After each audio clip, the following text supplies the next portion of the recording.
Are you really nervous about being away from your bed-sharing toddler overnight for the very first time? I'm Tiffany from cosleepy.com, and I'm so glad you're here. I'm going to give you 10 tips for being away from your toddler all night long for the very first time. Now, I know this is really nerve-wracking for parents, for kids, and for those caregivers. So I wanted to give you some ideas of how to make that night a little bit smoother for everybody involved. Just because you co-sleep or bed share doesn't mean you can never have a night away. You know, for yourself, for work, for your partner, your relationship, it's going to happen at some point. So what do? Now, this only applies to toddlers, so your child who is at least 12 months old. If you want to leave your baby with somebody else overnight for the first time, that's a whole different subject. Okay, let's jump right in. Number 1, night-wean your toddler beforehand. Now, this is just going to make it way easier for your caregiver and your toddler. It's not mandatory. If you're not ready or your toddler's not ready to be night-weaned yet, that's totally fine. But if your toddler's used to waking up in the middle of the night of 1 or 3 times and they're used to like you rubbing their back or singing their song to them, that's going to be a lot easier for your caregiver to do in your absence. Now, if your toddler is used to waking up throughout the night to nurse, you're going to need to pump beforehand and have milk ready to go in the fridge or the freezer. And you're going to need to leave instructions for your caregiver, like where to get it, how many ounces to give, or how to heat it up. And it could get a little tricky in the middle of the night if your toddler is having a meltdown because they've realized again that their parents are gone. So while your caregiver is heating up the milk, you know, she might not be able to give it to the toddler immediately. And your toddler might be used to turning over and nursing immediately for comfort. So that could be a little complicated, but again, if you need to be away for the night, it can happen. It's doable. You know, I didn't say it at the top, and I should have. The most important thing out of all these 10 ideas I have for you is the caregiver you choose. You need to choose the right person, okay? Because like in that case, your caregiver is going to be up all night heating up milk and maybe dealing with meltdowns. Your caregiver is probably not going to get a lot of sleep. They're going to have to do things according to the toddler. You know, if you can, pick someone who's familiar with your toddler, someone who is willing to go with the flow, or at least for this one night, to seriously get like no sleep. Okay, good. Now that we got that out of the way, let's go to number 2. Well in advance, create a mantra or like a 1-sentence phrase that you can start saying around the house to your toddler that explains where you're going to be or what you're going to be doing while you're away. Like in our case, the one and only time that we've been away from our toddler, it was when I was giving birth to my new baby. So probably when I was about 3 months pregnant, I started talking about it with my toddler. Mommy and daddy are at the doctor's to get the baby out. So I mean, my toddler knew exactly what was going to happen for months and months and months and months beforehand. Now, if you can't plan your night away well in advance, that's okay. It's just much more helpful if you can sort of get that idea in your toddler's brain as early, as soon as possible, that there's going to be a time when you're not going to be here, but Meme or an aunt or a friend or neighbor is going to be here instead. And say it in their language, like mommy and daddy are at the doctor to get the baby out. That's, you know, that was all he needed. He had totally understood what that meant. Now, another reason why this mantra is really important is because your caregiver is going to say it. Like when my toddler woke up many times throughout that night, my mom said to him, mommy and daddy are at the doctor's to get the baby out. She said the same exact thing that I had been saying for months and months, and that reassured him. He knew, oh, okay. My parents who are gone, who I miss, my grandmother, they're all saying the same thing in this calm, reassuring voice. It's going to be okay. So if you have a list up on the fridge of like an emergency contact sheet or instructions or something like that, make sure you put that mantra right at the top so that your caregiver is ready to say it anytime your toddler asks where you are. And they'll probably ask a lot. Number 3, have your child and your caregiver get together as much as possible before that big night. Now, in our case, my mom lives in California and right now we're living in Texas. So my toddler and my mom didn't really get to spend a lot of time together beforehand. When I was about 3 months pregnant and I realized what was going to happen, that I would have to go to the hospital at some point and leave my toddler for the first time, I needed to prepare by getting my toddler very comfortable with my mom. Even though he loved her, he talks about her all the time, I wanted him to see her face. So we did lots of video chats. And on these calls, we would talk about how she was going to take the airplane over here, and then she'd be here for a couple weeks, and then mommy and daddy would go to the hospital to get baby out. And we just walked it through them over and over and over and over. And by the way, during those 2 weeks that she was here before I went into labor, I tried to let my toddler and her have tons of alone time. Like they'd go out in the backyard together alone, or go on a walk, or even to get the mail. I wanted him to be able to remember that he's been alone with her before and everything was fine and he was safe and happy and we all love him. So if there's any way that you can get the caregiver and your toddler together beforehand to spend time together, make some inside jokes, have great memories, or do some stuff completely alone, even though you might still be there and you might be peeking in every once in a while, that's really, really good. It's good preparation. Number 4, the day before your big night away, make cookies with your toddler or some sort of little dessert that you guys like to make together. Spend a couple hours together doing something, making something. That is going to be really important the next day when they miss you, or the next night. You know, it's 3 a.m. and your toddler's having a meltdown. He's been awake for an hour crying. Nothing seems to console him. Why not have your caregiver give him a little cookie that you made the day before and talk about, oh, remember you and mommy made those cookies yesterday? That was so much fun. You know, mommy's coming back tomorrow. Mommy and daddy are at the hospital to get the baby out. Or mommy's in New York for work, but mommy always comes back. You know, but by eating the cookie, hey, who doesn't love a cookie? I bet you that would cheer up your toddler. So eating the cookie, enjoying that with their caregiver, talking about how they just made it with you and how you're just going to be back the next day. It's not going to be long until you're back. That will help. Number 5, give your toddler a photo album or put photos or videos up on the TV. Now we chose to do both of these things. We gave my toddler a really cute, soft photo album that's made for kids, and we filled it with pictures of us and Meme. And we also created a folder on our iPad full of home movies, pictures, all sorts of wonderful things where my mom could just hit AirPlay and it would go to the TV. And she says that came in handy many times. She would just turn on a video of, you know, there was one where my husband was holding my toddler when he was about 6 months old. And it's like a 3-minute video where he's just rocking him and holding him. And in that video, my baby at the time fell asleep. So when he saw that, that really helped him fall asleep at night, my mom said. Now that was just lucky. Okay, we also had videos of when we went to the beach and fun trips and all these amazing memories that we had. And we also started showing him these videos up on the TV in advance. So when he was left alone with my mom, it wasn't like the first time he ever saw them up there.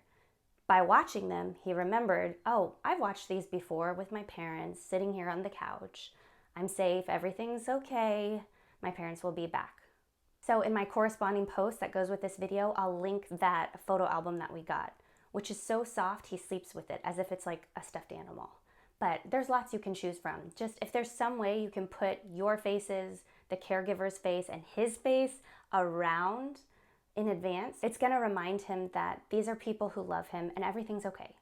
Number 6, come up with lots of distractions for him. Now, this could be screen time if you're okay with that. Like maybe there's this new movie you've been saving and you let your caregiver show that to him and you make it special with those cookies you made or popcorn or something to make it a special, fun thing. Or like in our case, we downloaded the Khan Academy Kids game for our little guy and let him have as long as he wanted on the iPad playing that. So it's up to you. You can tell your caregiver, go ahead and give them this, this, and this, or you could say, save it for a midnight meltdown. But you know as a parent that distractions work and your caregiver is gonna thank you afterwards. All right, we're moving along. Let's hit number 7. Now, you know the time of night your toddler usually starts to get tired and maybe gets a little bit more sensitive. At least that's the case for us. So what I did on that night, even though I was in labor at the hospital, is I called my mom and I think we did a FaceTime, like a video chat, right beforehand. Right before I knew that he usually starts to get a little bit sleepy and sad around this time, I called and I told him our mantra, explained, showed him where we were, made sure he was okay, asked him about all the fun things he did that day. I did all that before he got sad because I knew that if I had called at that point, it would have made things way worse. He would have definitely had a breakdown.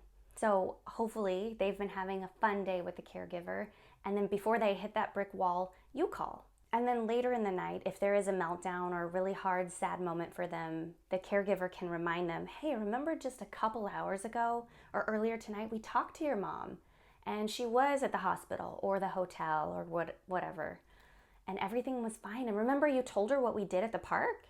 So if you think you can time it right and you're free, you're not on an airplane or pushing your new baby out, give your toddler a call before they hit that point, that brick wall at the end of the day. Number 8, your caregiver should be prepared to sleep with your toddler. Now, if your toddler sleeps on your bed, your caregiver should sleep right next to him on the bed. Of course, things are going to be different, especially if your toddler's not night-weaned. When they wake up and see your caregiver there, they're not going to be happy. But at least they have a warm body right next to them, and that could keep them asleep, by the way. Tell your caregiver that if they wake up and they see your toddler stirring, put a hand on their tummy or on their head, whatever your toddler likes, whatever you usually do. Write it down on that list, or when you talk to your caregiver beforehand, make sure they know that short of breastfeeding, they need to do what your toddler is used to you doing. Again, that's why picking the right caregiver is so important. Now, in our case, my mom had been sleeping on the pull-out couch while she was with us. So it actually worked out for us better that she and my toddler lay down together and watch something on TV until he slowly fell asleep, because he had been used to me nursing him to sleep. She decided, instead of sleeping on our bed and where she couldn't recreate the nursing to sleep, she just had him out there, which he thought was super fun. Going to sleep on the couch with the TV on? Whoa, that's cool. So wherever your caregiver chooses to sleep, whether it's the couch or the bed, she needs to sleep right next to your toddler, if that's what they're used to. And by the way, our pull-out couch is very firm and flat, and of course up to all the guidelines. And of course I wouldn't let him sleep on any surface that wasn't safe for bed sharing. So make sure you think about that too. Absolutely go over the safe bed sharing guidelines with your caregiver. Even though your toddler's older than 12 months and there's no risk for SIDS, it's better to be safe than sorry. Make sure your caregiver knows exactly what you do all night long to keep your toddler safe. Okay, now I got that out of the way. Number 9, your caregiver should not expect to stick to any schedule. So if you say that your toddler usually falls asleep around 7 and it's 8:30 or 9 and they're still not asleep, that's okay, and that actually might happen. So as long as your caregiver knows to sort of go with the flow and what the nightly rhythm should be, like dinner, bath, bed, not at specific times, but just this is kind of the order that we do. As long as they're open-minded and okay with that, and again, they're okay with getting 0 sleep, it'll be okay. It's just make sure that you communicate with them beforehand so that they keep their expectations low. Your toddler's gonna be dealing with a lot that night, and so if the caregiver is saying like, uh-oh, it's 8, you have to be doing this right now, that's not gonna work. That might make things a lot worse. So what happened with us is my poor toddler realized probably around 9 or 10 that we weren't coming home. And so he went to the front window in the living room and apparently had a huge meltdown, was sobbing and crying for a really long time. So my mom said that she brought some pillows and cushions over and thought, hey, maybe he'll just tire himself out and we'll sleep right here next to the window. That was amazing. I never talked to her about that because I didn't think it was a possibility. She just instinctively knew that she needed to be next to him. So if he was at the front window crying, she would bring the blankets and everything over to him.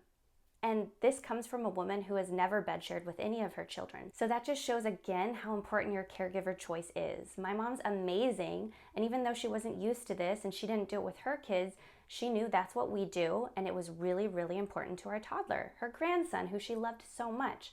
So she figured it out, and she improvised.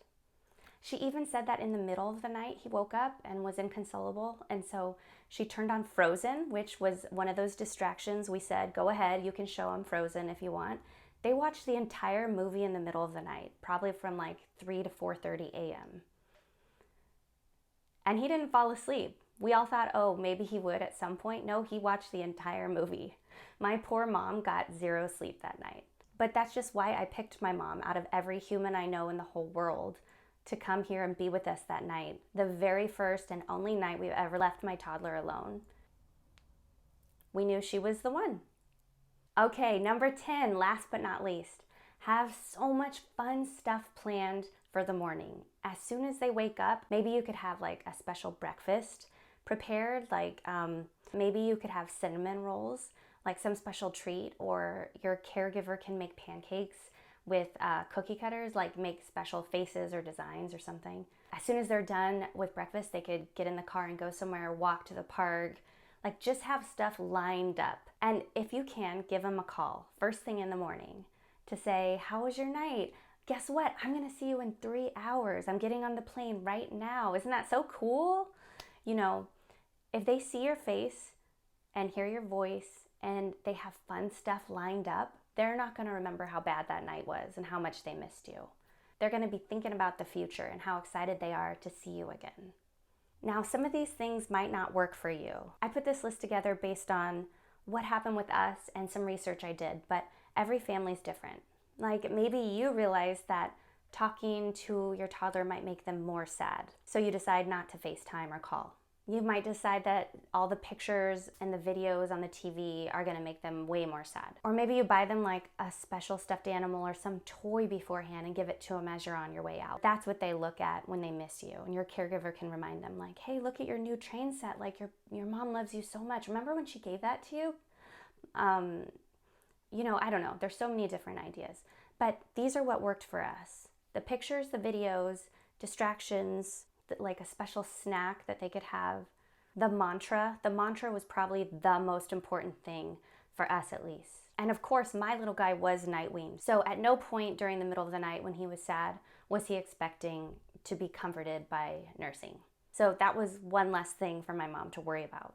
You know, I hope that this has been helpful in some way. I know it is extremely nerve-wracking that first time. And you know what? Honestly, we haven't done it since. Even though my mom was amazing and, you know, the night, it was relatively okay. I don't think there was any trauma there for my little boy. He still does bring it up. Sometimes he'll come give me a hug and say, I love you so much, Mommy. Remember when you went to the doctor? Remember when you weren't here that night? So, you know, it is a big deal to them. Know that. But you need to do what's important for you, for your job or your mental health or for the sake of your relationship. If you need to be away, you can figure out a way to do it. Now, please hit subscribe if this has been helpful. And don't forget that you can go to cosleepy.com for an article that goes with this, where I'm going to include lots of links for the stuff that we used, the things that really helped, like that photo album. If you're watching this because you're going to have to be away from your toddler soon, I am with you in solidarity. I've been there and I know you're gonna be okay. You guys are gonna get through it. You know, I would even venture to say, you got this. Now keep that toddler safe and close tonight, and I'll see you back here next week.